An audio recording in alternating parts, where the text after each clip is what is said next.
Hi, I'm Dr. Jean Fourie, and today we're talking about reading and reading difficulties. Reading and the knowledge of how children learn to read is crucial for us as remedial teachers. We need to understand some of the biology of reading and some of the understanding of how reading is developed. So we know that reading falls within this umbrella term of specific learning disability, which covers a wide range of problems, such as obviously difficulties with reading, difficulties with writing, some oral language problems, and difficulties with doing mathematics. We also know that children who have a specific learning disability are not lazy children, they are not less motivated, or they are not less smart than other children. They are just having a different neurobiology.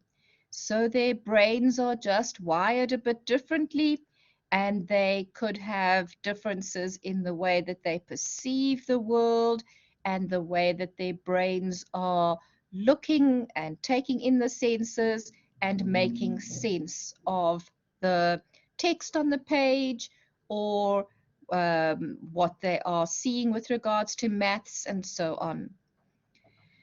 So when we look at learning disabilities, these are clearly identifiable, and a psychologist is able to diagnose a child with a learning disability, and it should not be confused with the general term of learning problems.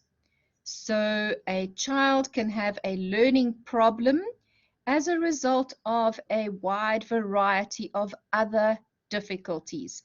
So if there's any difficulties with vision, with hearing, any motor difficulties, or if there is a intellectual disability, severe emotional disturbances, or other disadvantages such as coming from a very deprived background where there has been no education, no exposure to books, then that can all be called a learning problem.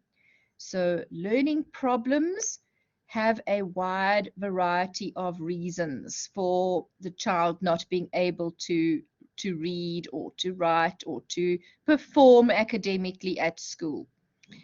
However, in order to say that the learner has a learning disability, this is a clearly diagnosed condition, so a specific learning disability, and the child's hearing must be functioning, their eyes must be functional, there must be adequate teaching taking place, they must have had exposure to the education, and only when we have ruled out all of those potential problems and the child is still not learning, then there are some specific psychometric tests that psychologists can do, or people who are specially trained in doing this to determine that there is a specific learning disability.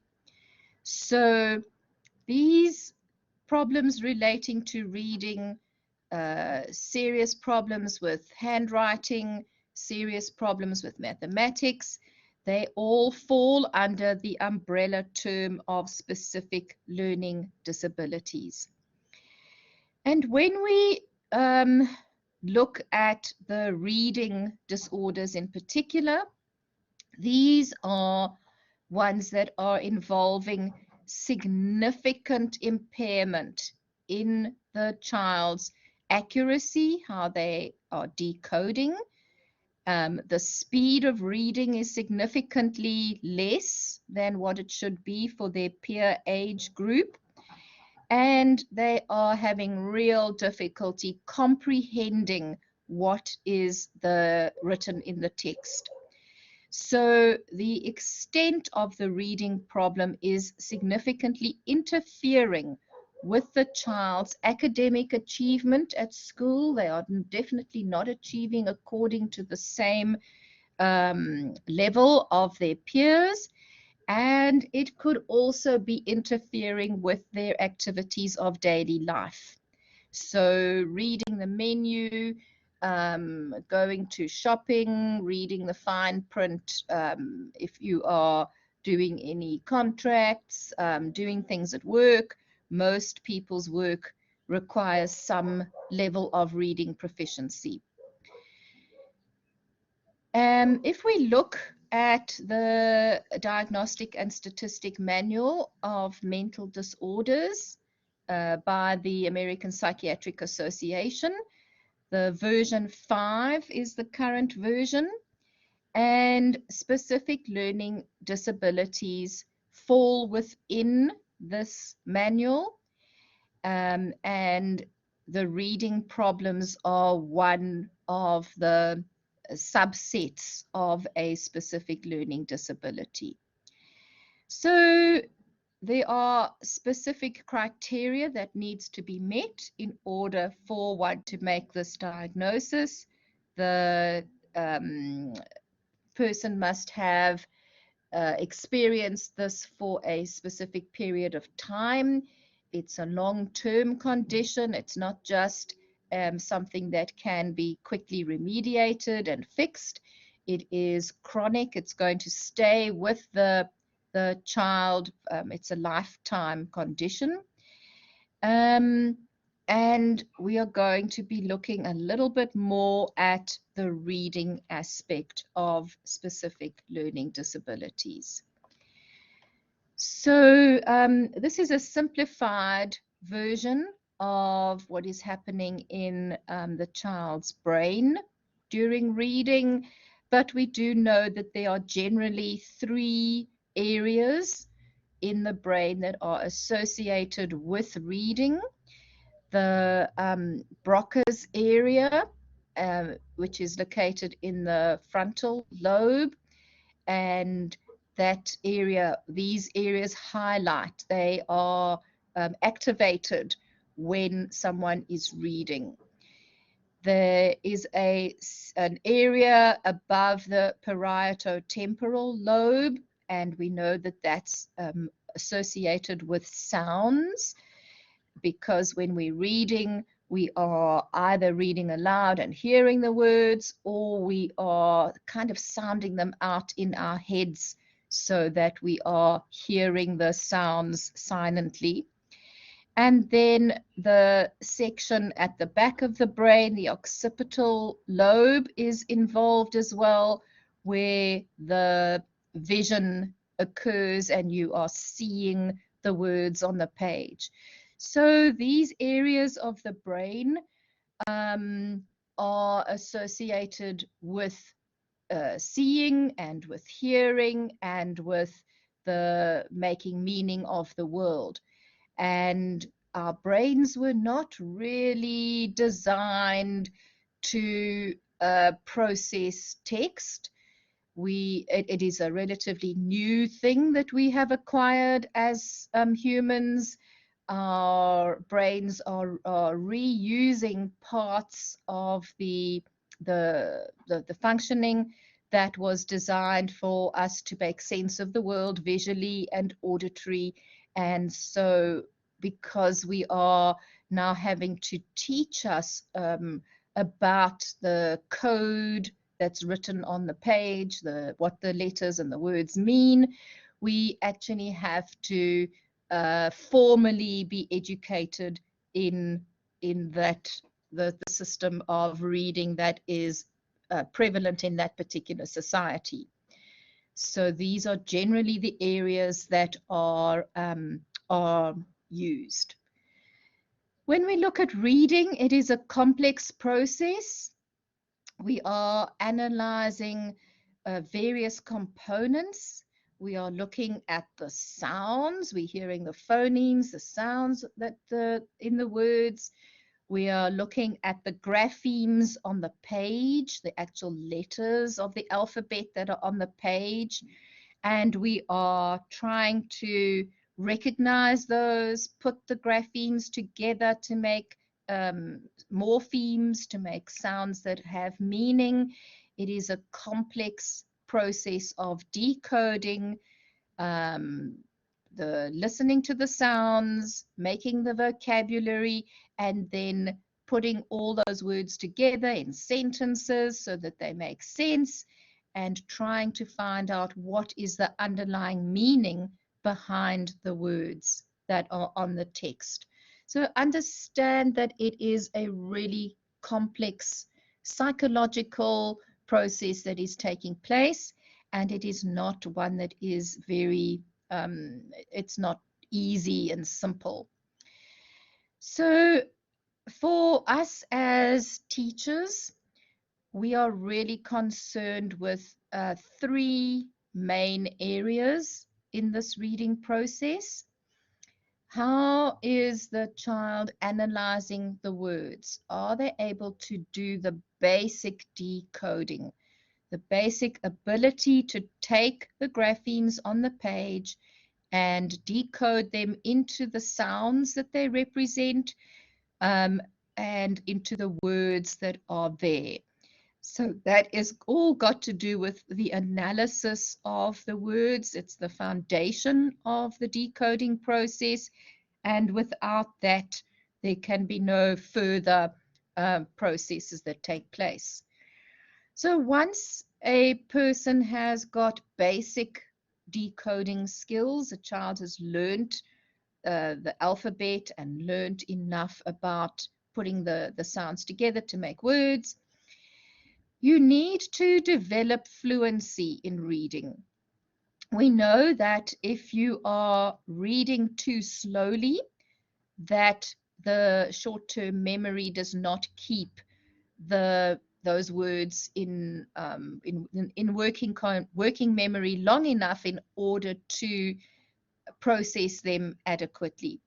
So we really do want learners to develop a fluency of reading. So this means that the automaticity behind the reading process needs to be well established. And in order to do that, there needs to be a lot of reading exposure to a variety of different texts in many small sessions, and a lot of looking at the text. So the more we do that, the more fluent the reading becomes, and learners will start by reading aloud, listening to people reading to them, and so fluency develops. The whole point of the exercise is to comprehend what the text on the page is telling us. What is the underlying meaning in the background?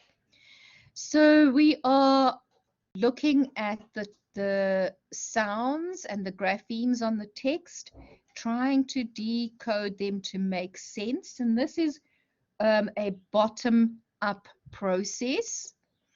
And when we are looking at when we're comprehending, and our psychological processes are making sense of what we're reading, and you might go back and reread a word that didn't quite make sense in a sentence. But we also push meaning into words that we don't know. We are so that we don't stop the flow. If you're, for instance, reading a novel or a magazine article, and you come across a word that you haven't heard before, you will kind of make sense of that word from the text around and what the article is about. So we don't always stop and look up words in the dictionary that we don't know. So when we're doing this comprehending process, we are considered to be doing top-down processing. So there's a bottom-up process, which is got to do with looking at the actual words and the text, sounding them out, looking at the sounds to work towards the meanings of the words. So it's bottom-up, and there is top-down processing happening as well. So it is a complex process of reading. I have looked very briefly at the school curriculum, and there are areas of reading that are being taught from preschool in grade 1, where learners are really focusing on the sounds, the letter sound correspondence, the relationships, learning the alphabet, and there are lots of different programs that assist with that. Doing more working into decoding in the from the grade 1s in the foundation phase, grade 1s to grade 4, looking at sight words. The sight words are the high frequency words that you must be able to decode automatically, because you will find them very prevalent in all texts. More focus on vocabulary, and then a lot of focus starting to happen on comprehension, finding the actual literal meanings in the text, and then making inferences, evaluating text, appreciating the stories that you're reading. So these are all higher order reading things that are developing as the reading progresses. And then once one has acquired this ability to decode accurately and quickly, to read fluently, your vocabulary is improving, the ability to do the comprehension is getting better, and then we start moving towards the end of primary school, and now we start to use this ability to read in order to learn specific subjects. So the reading, we are acquiring the reading process, the literacy process in the foundation phase, and then we move towards using our skill of reading in order to learn other subjects.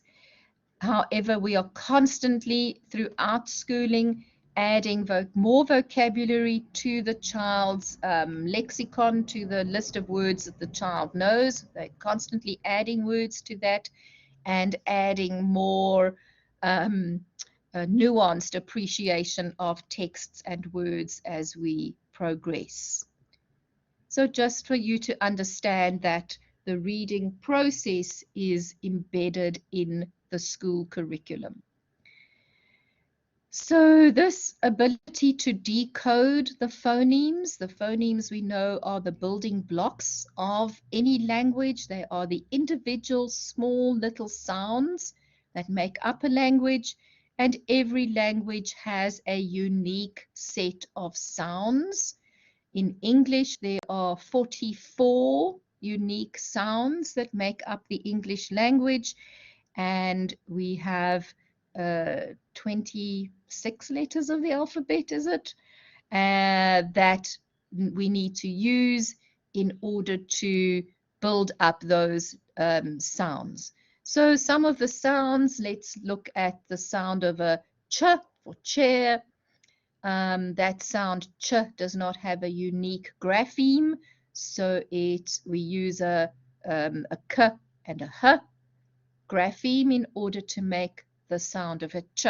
Similarly, with a sh for shell, we will use an s and an h to make that sound. So this adds complication because there are now single sounds made up of two different graphemes, and so we need to actively learn about these blends and the digraphs and all the complications of the decoding problem in English.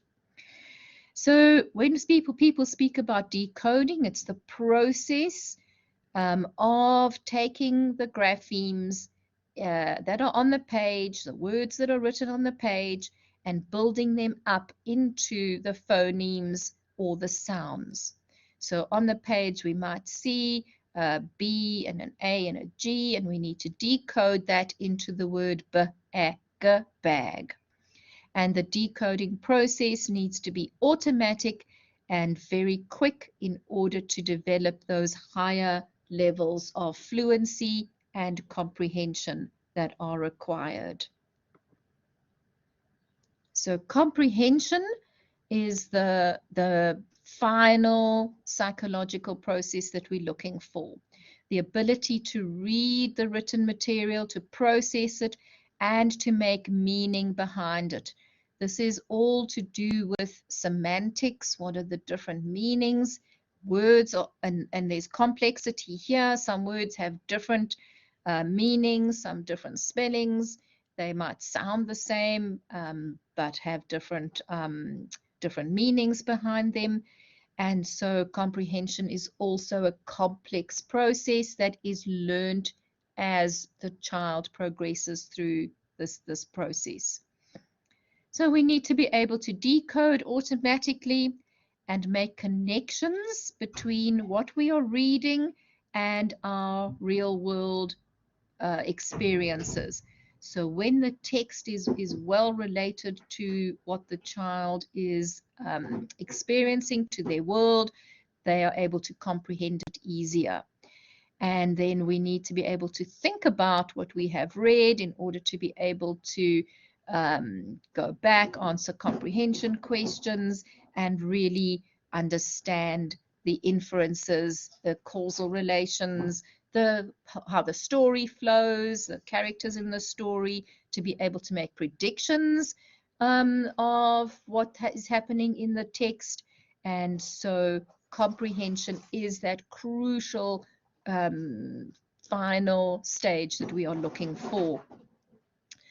So we know that there are multiple reasons why people have reading problems. There, as I've said, we're going to be ruling out difficulties with eyes. So if a learner is referred to you for remedial work, please first ensure that their vision is functioning. Send them to an optometrist for an optometry screening test to make sure that eyes are working, and do some very basic auditory screening tests to ensure that the ears are working, that they're able to discriminate between sounds that sound the same, that they're able to hear at least the spoken language in the everyday world around them. Other causes of reading problems might relate to difficulties with memory, with keeping the sounds and the words in working memory. And this is something that can be trained as we get more proficient. We can start remembering the beginning of a sentence, the beginning of a story. And so more and more exposure trains memory skills. There are also difficulties that might arise due to attention, focusing problems, concentration problems, and hyperactivity. The child's not able to spend enough time focusing their attention on the text from the beginning to the end of the page, and it does require a bit of metacognitive ability to attend to what needs to be read. And then we also have other difficulties that relate to second language, third language learners, where they are learning in one language at school, which is different from the mother tongue, which is spoken at home. And so that language interference, where the child does not know the phonemes of the language, the pronunciations are different, the syntax is different, the word order and the grammar. So these can have an additional complication for learning how to read.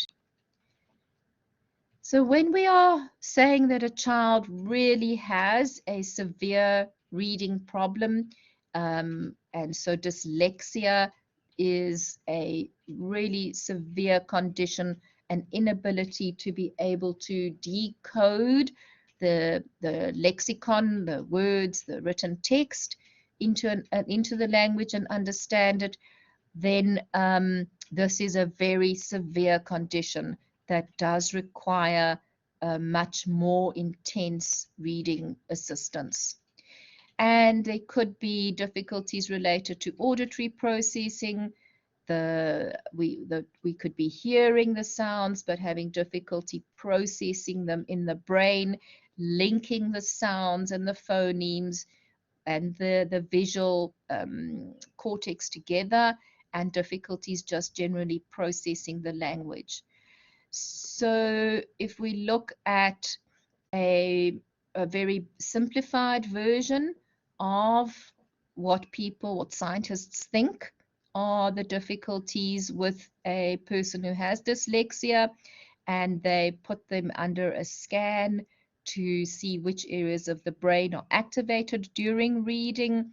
There are much less of the posterior regions, the regions associated with picking up the sounds and seeing the words on the page. Those two areas are less activated in a person who has a true dyslexia.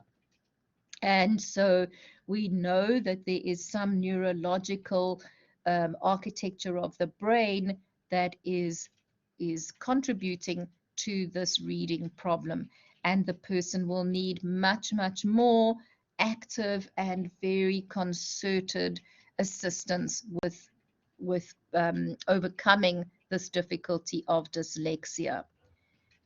So that gives a little bit of the background of reading and the complexities for us as remedial teachers. And it's really important that we do understand how something about the reading, understand something about the bottom-up, top-down approaches, and what is happening neurologically in the child's brain during reading. I'm going to stop the recording there and take some questions.